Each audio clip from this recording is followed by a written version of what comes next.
Ito isa pa palang tip. Pag ganito na namumulaklak na siya at makikita nyo na may mga ganyan, may mga dahon or sanga dito sa pinakababa. Pwede natin silang putulin para mas lalong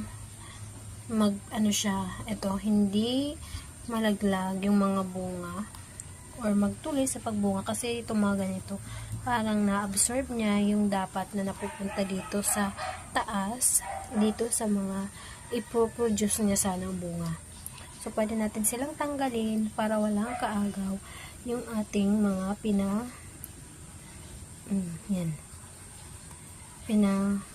paanong bunga o bulaklak. Ayan, ay dahan-dahan lang din para hindi malaglag yung mga bulaklak niya or bunga. So, ganyan.